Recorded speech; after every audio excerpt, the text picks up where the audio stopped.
Welcome back, everybody. One of the darkest periods of American history was the Jim Crow era, and that came to an official end 60 years ago today. It was July 2nd, 1964. That's when President Lyndon B. Johnson signed the Civil Rights Act into law, barring, for the very first time, discrimination, any of it based on race, religion, sex, national origin. It was a hard-fought achievement for Dr. Martin Luther King Jr. and other luminaries of the civil rights movement in this country. We are now joined by one of those luminaries, civil rights activist, ambassador, and former mayor of Atlanta, Andrew Young. Mr. Young, an honor to talk to you. Good morning, sir. Can you hear me? Good morning. I'm here.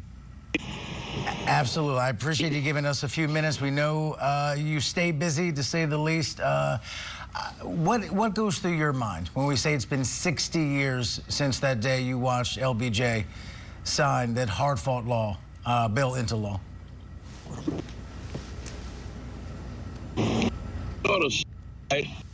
Across the street got a plan that had been used by the Sheriff L.O. Davis for wanting to walk around the old slave market. And it happened to be evening, and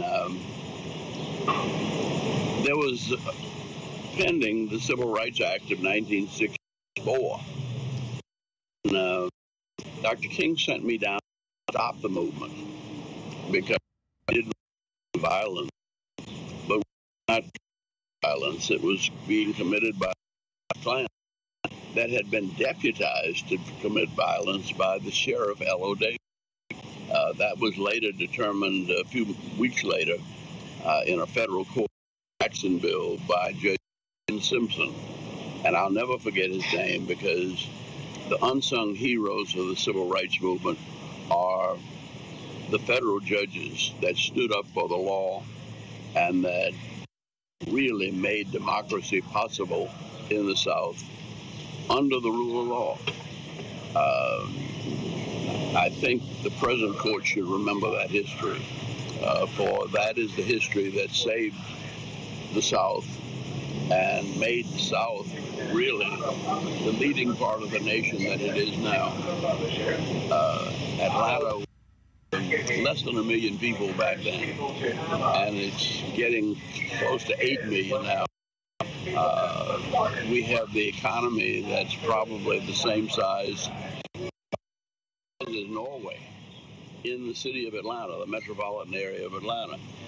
And the progress and prosperity that has come along with integration is one of the stories that people forget. And we have the world's busiest airport.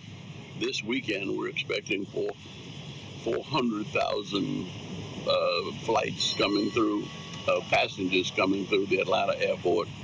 And that was built with no government funds.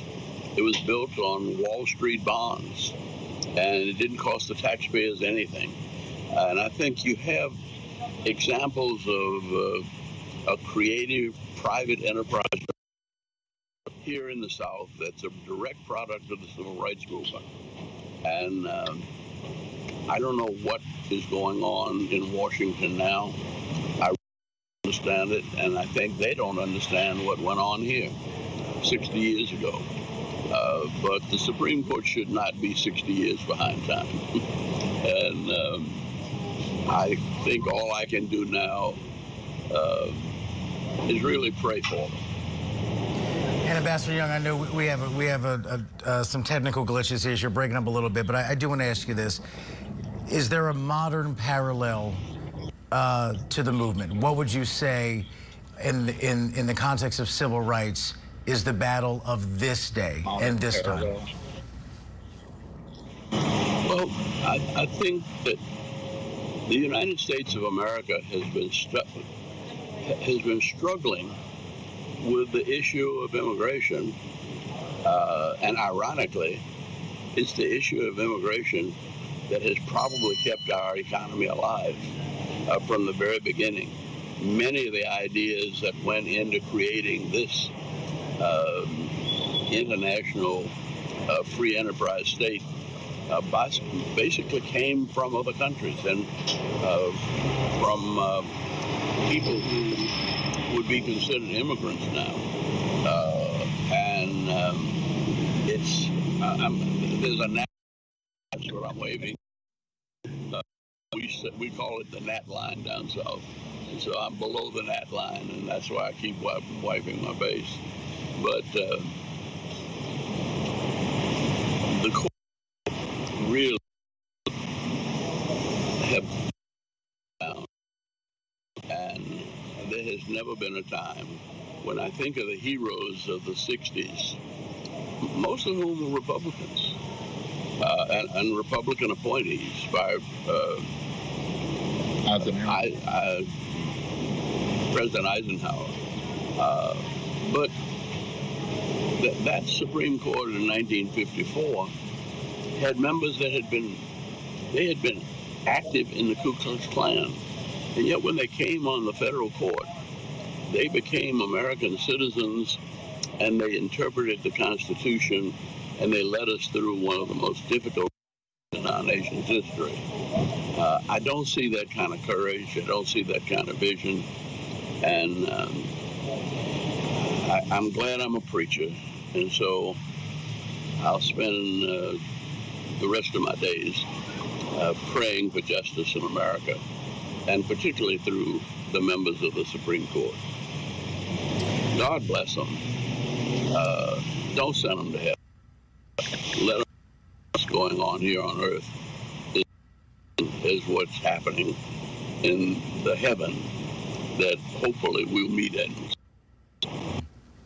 Well, Ambassador Young, I was on a flight a few months ago leaving Atlanta, and I was walking back to my seat, and I happened to pass you, and I think one of your associates on my left as I was walking by, and I said, oh my God, I think that's Andrew Young.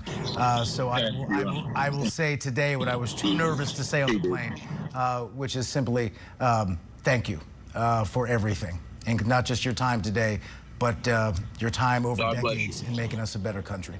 Ambassador Andrew Young, former mayor of Atlanta and civil rights movement luminary and a leader in this country on so many levels. Can't thank you enough, and we'll be right back after this.